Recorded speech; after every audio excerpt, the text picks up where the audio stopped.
खाना बनाने में 2 घंटे और खाने में सिर्फ 15 मिनट। रसोई का दिल सिर्फ भोजन ही नहीं है, बल्कि वे खुशी के पल हैं जो हम बनाते हैं।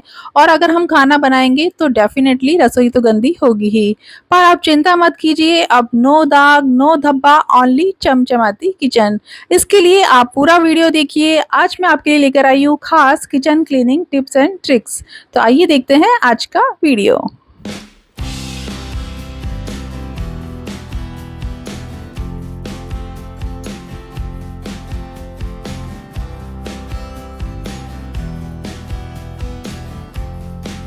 सबसे पहले सबसे सिंपल विनेगर और वाटर मिक्स करके हम एक स्प्रे बॉटल में भर लेंगे। इसकी मदद से सबसे पहले हम क्लीन करेंगे हमारा फ्रिज। दिन में 100 दफ़े ये खुलता और बंद होता है। कभी चिकनाई, कभी मसाले, हल्दी, मिठाई, कितनी ही तरह के हाथ दिन भर में इस पर लगते रहते हैं। और मेरी बेटी तो उंगली से शिखंड चाटती है। अब बच्चों को कौन समझाए। बच्चे तो बच्चे, मेरे हस्बैंड भी कुछ कम नहीं है। फ्रिज में क्या-क्या रखा है, ताका-झांकी चलती ही रहती है। और ये हम सभी के घर का हाल है ना? तो वीकली एक बार आप अपने फ्रिज को एक क्विक वाइप इस सॉल्यूशन से ज़रूर से दीजिए, स्पेशली हैंडल्स को। मेरी बेटी का रूम और रसोई दोनों कॉम्बाइन है, तो ये स्लाइड डोर भी खुलता और बंद होता ही रहता है, तो इसे भी हम इसी स्प्रे से क्लीन कर लेंगे। वुडन दरवाजे और खिड़कियों को साफ करने के लिए आप इस स्प्रे का यूज कर सकती हैं। लकड़ी पर सिरके के इस्तेमाल से दाग धब्बों को हटाने, लकड़ी को साफ करने और उसे चमकदार बनाने में मदद मिलती है। एक्चुअली सिरके में एक एंटीबैक्टीरियल गुण होता है जो लकड़ी की सतह पर कीटाणुओं को पनपने से रोकता है। इसी सॉल्यूशन पानी प्लस विनेगर से आप अपने किचन अप्लायंसेस को भी वाइप करते रहिए। इससे इसमें खुशबू के साथ साथ ये क्लीन भी बने रहेंगे। और स्विच वगैरह को भी मैं इसी से साफ करती रहती हूँ।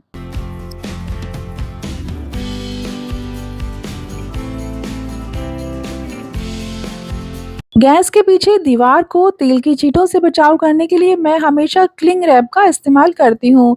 आप भी जहाँ पर कुकिंग करती हैं, क्लिंग रैप का ज़रूर से यूज़ कीजिए। ये आपकी मेहनत भी बचाएगी और पैसा भी। और इसकी अच्छी बात ये है कि ये आसानी से दीवार पर चिपक जाती है। तो अगर आप भी अपनी रसोई को क्लीन रखना चाहती हैं, मेहनत से बचना चाहती हैं, तो ये एक ज़रूरी प्रोसेस है, आप ज़रूर से कीजिएगा। क्लिंग रैप के तो ढेरों फ़ायदे हैं। इससे हम फ्रूट, वेजिटेबल या सैंडविच वगैरह पर लपेट कर उसे हवा, नमी और गंदगी से बचा सकते हैं। इसके प्रयोग से खाने की गुणवत्ता और स्वाद में कोई बदलाव भी नहीं आता है। तो मेरे ख़्याल से एक क्लिंग रैप तो हर किचन में होना ही चाहिए। और अब बारी है हमारे किचन सिंक की। वैसे तो मैं इसे बर्तन की तरह विम लगाकर रोज़ साफ करती ही हूँ, पर कभी-कभी पीतांबरी पाउडर का भी इस्तेमाल कर लेती हूँ। ये पाउडर जंग, दाग धब्बे आसानी से हटा देता है, चमकदार भी बनाता है और सबसे अच्छी बात ये है कि यह पाउडर हाथों पर सुरक्षित रहता है और इसमें कपूर जैसी हल्की खुशबू होती है। तो हर घर में अवेलेबल ये प्रोडक्ट आप भी अपने किचन सिंक को साफ करने के लिए एक बार यूज़ करके देखिएगा। एकदम चमक उठेगा आपका सिंक।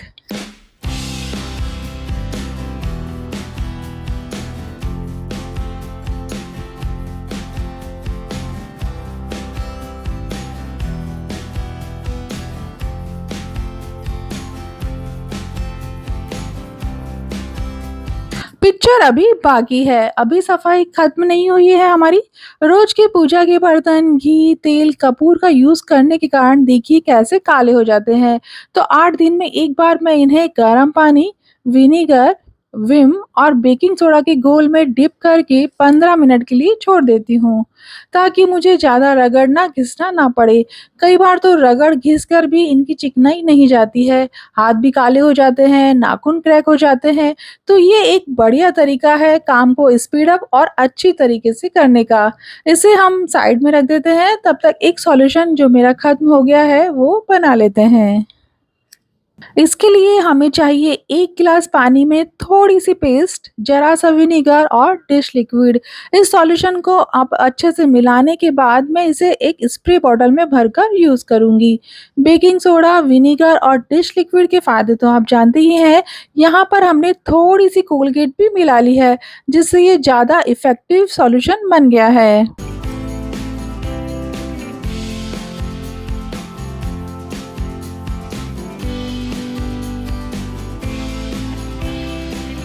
इस स्प्रे को यूज़ करके मैं अपनी किचन कैबिनेट, किचन ट्रॉली को भी चमका लूँगी। कोलगेट के कारण हमारे दाँतों की तरह हमारे सारे स्पेशली कैबिनेट्स के काँच और उनके हैंडल दोनों चमक उठते हैं। अगर आप चॉपिंग बोर्ड का यूज़ करती हैं तो उसे साफ़ करने के लिए भी कोलगेट का यूज़ कर सकती हैं।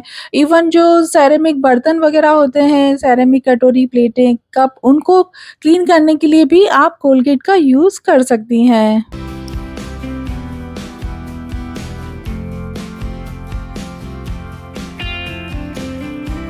पूड़ियाँ तलने के कारण गैस भी थोड़ी-सी चिपचिपी हो गई है, तो इसे भी मैं इसी सॉल्यूशन से साफ़ कर लूँगी। और रोज़ काम आने वाले चाय, चीनी, मसाले, तेल, घी के डिब्बों को भी मैं इसी सॉल्यूशन से एक क्विक वाइप दे दूँगी, जिससे ये भी चमचमाते रहते हैं। एक्चुअली होता ये है कि डिब्बे बाहर रहते हैं, तो खाना बनाते हैं, बघार उड़ता है, तो ये चिपचिपे से हो जाते हैं।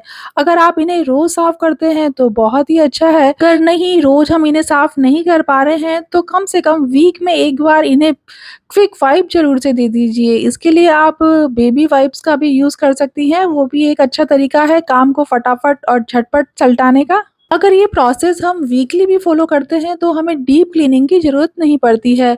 रसोई जर्म्स और बैक्टीरिया से प्रोटेक्ट रहती है। सब कुछ हो गया है, लास्ट में हम किचन स्लैब को भी साफ़ कर लेंगे। पूड़ियाँ तलने के कारण ये भी ऑयली ऑयली सी हो गई है। ये देखिए, हो गई ना हमारी रसोई एकदम साफ़।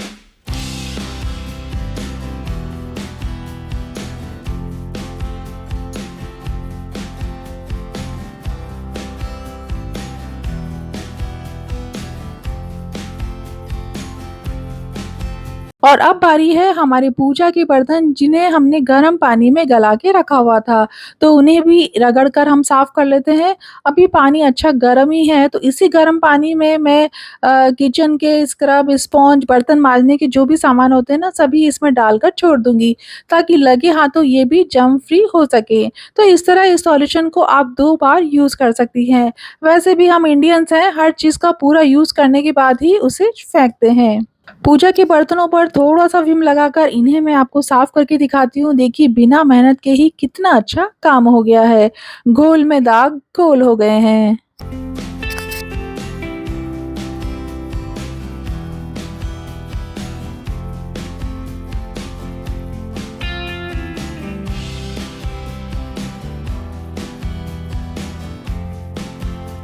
15 से 20 मिनट बाद इन्हें भी मैं वॉश करके रख दूँगी। तो फाइनली ये हमारी रसोई की सफाई हो गई है। कल से नवरात्रि और गुड़ी पड़वा शुरू हो रहे हैं, तो किचन क्लीनिंग तो वैसे भी बनती ही है। नए साल की तैयारी एक साफ किचन के साथ।